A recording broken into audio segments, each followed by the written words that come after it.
Assalamualaikum warahmatullahi wabarakatuh. My name is Khumaira binti AZMAN and I would like to present the introduction of 4 factors that influence Malaysian foreign policy.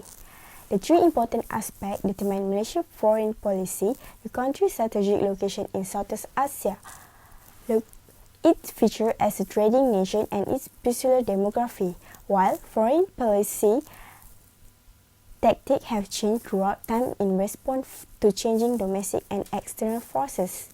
The essential foundation of the strategy have been remained stable since independence.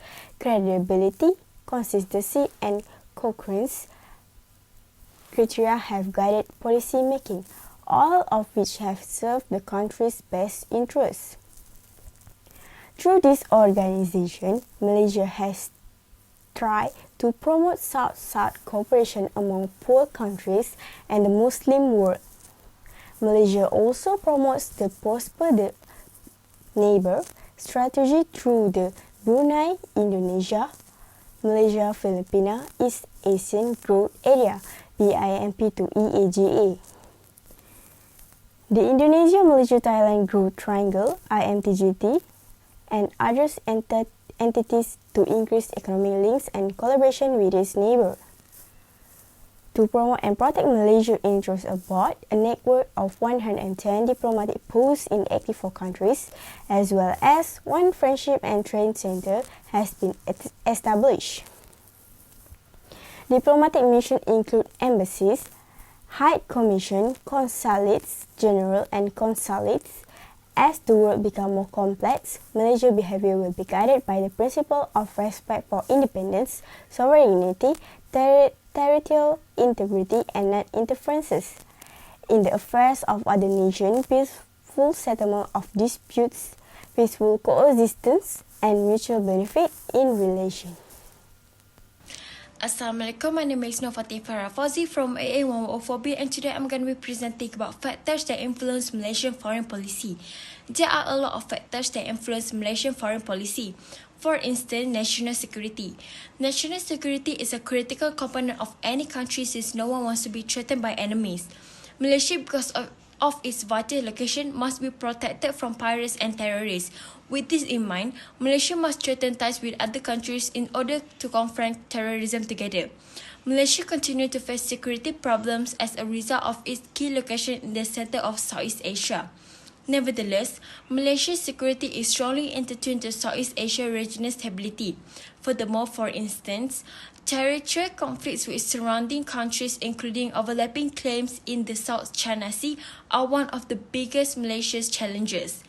Thus, threats of this type have been managed diplomatically, supported in particular by excellent ties between leaders. Plus, Malaysia believes the regional organization plays a critical role in promoting regional peace and security. In addition, Malaysia is also exposed to non-traditional security threats which could damage the country's stability. In order to solve these issues, our government will increase its effort to work with relevant international partners, and the administration will also seriously consider becoming a party to international frameworks that will assist the country in more effectively addressing this issue. Next, terrorism. Terrorism is a very difficult issue to solve. Moreover, the use of sophisticated and cutting-edge technology in the spirit of radical ideology and the planning of terror operation has added to the other's problem complexity.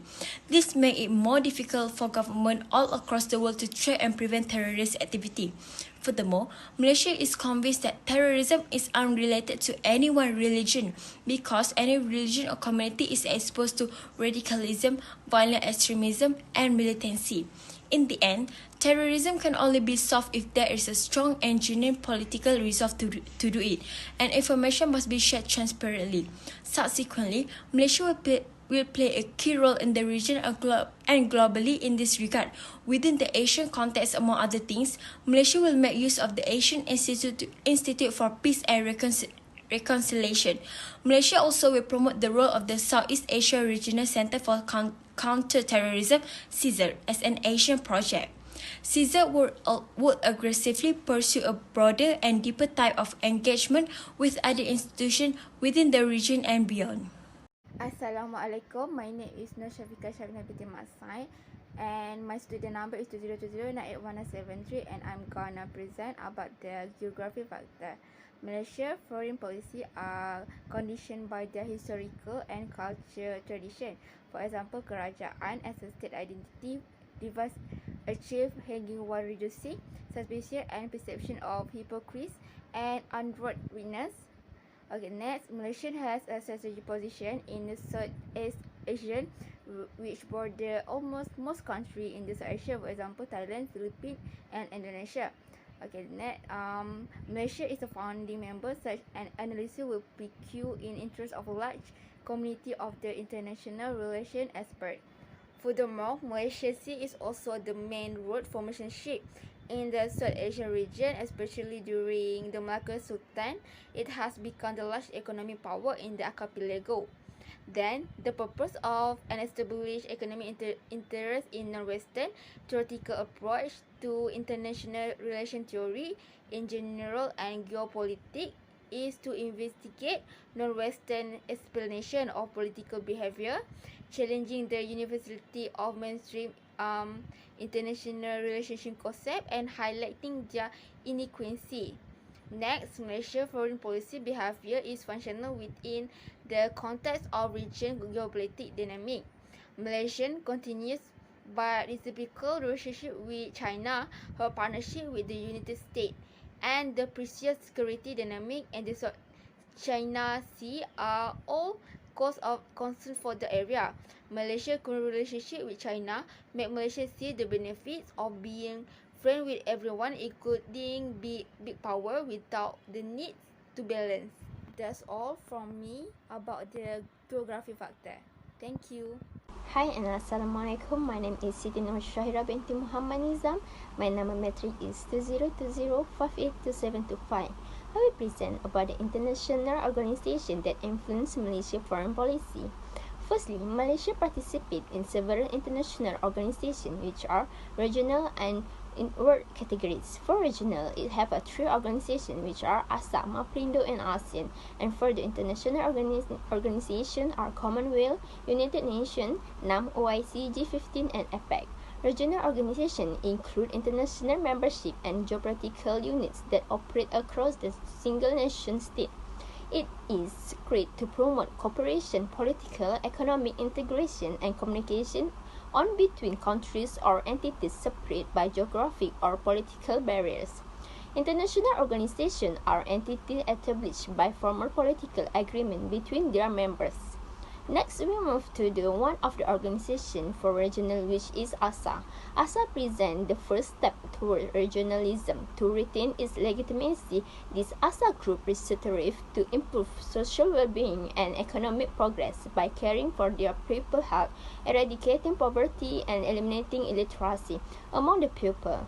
Following the ASA, Malaysia joined the MAPRINDO. MAPRINDO has a mechanism for realizing regional cooperation. Ultimately, Malaysia will be a member of ASEAN. Furthermore, international organization that Malaysia participates in is the Commonwealth. Commonwealth has played an important role in Malaysia's foreign policy. Malaysia believes that the Commonwealth continues to play a role in advising Malaysia's foreign goals.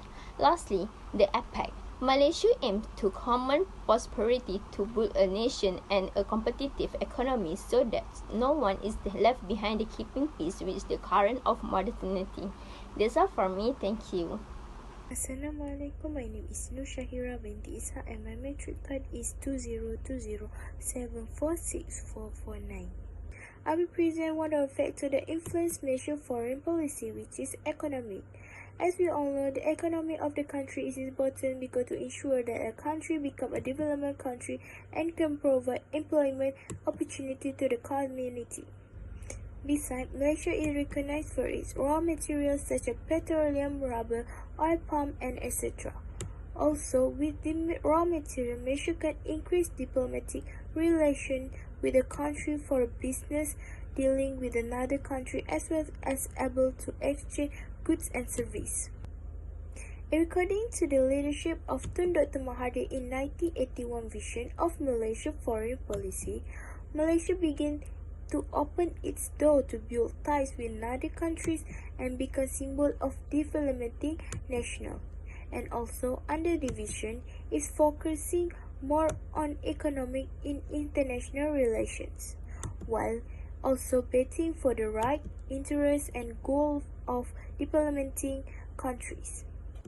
Other than that, because of Malaysia's geographically strategic location in South Asia, it opened up more economic prospects in a variety of areas and defined Malaysia as a trending nation with a distinct demographic population.